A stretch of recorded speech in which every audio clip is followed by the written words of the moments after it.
So we're back in the studio. Welcome back, everyone. My name's Rick Walker. From our laptops to our televisions, from the displays on our smartphones to those on our sat-navs, we are in front of screens all the time. Have you ever wondered what it would be like to disconnect completely? To choose not to have access to the internet? If you have, you may be in need of a digital detox, a total switch off from all things digital.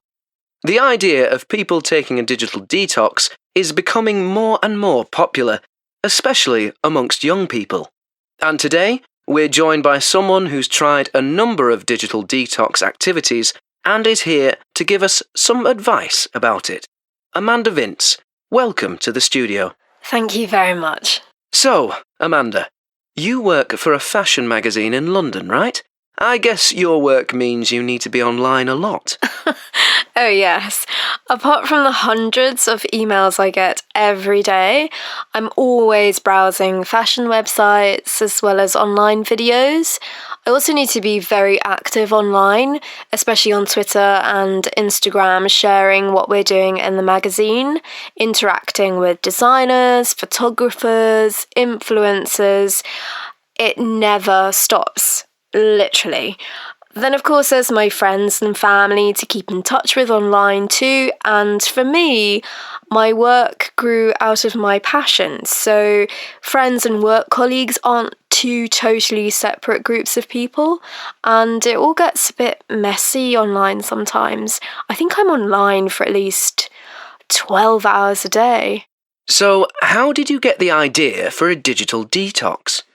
I read a book about it called Log Off: How to Stay Connected After Disconnecting. The author's name is Blake Snow. That book gave me some really good advice and made me think about trying to change some of my digital habits.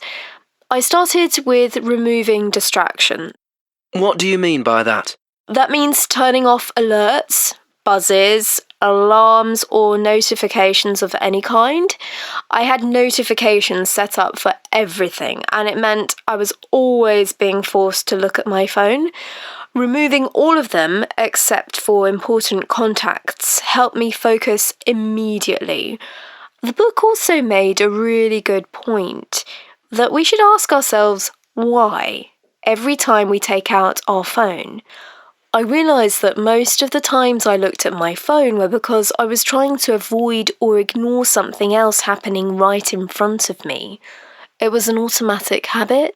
I have to confess, that happens to me too. But what else are you going to do when you're standing in line in the bank or waiting for your train? Okay, yes, I'm the first to admit that it's great for helping time go by. But speaking personally, I found I wasn't just checking my phone to kill time when I was alone. I was also doing it with friends or family around. Right. Well, so far this doesn't sound too drastic. Turning off notifications and becoming aware of when we use our devices. That sounds easy. Yes, it's the first step. Once we begin to realise just how much of a grip our devices have on us, then we're ready to really take the next step. First, my partner and I did a weekend with absolutely no screens. She found it easier than I did. For me, it was a little bit scary at first, but it turned out to be a pretty rewarding experience. A whole weekend, huh? Well, I don't know if I could... I think everyone has to do this at their own pace. If a weekend feels too much, maybe just try for an evening. Then work your way up to more. I guarantee once you've tried it, you'll want to try it again. We're going to try for a whole week in the summer.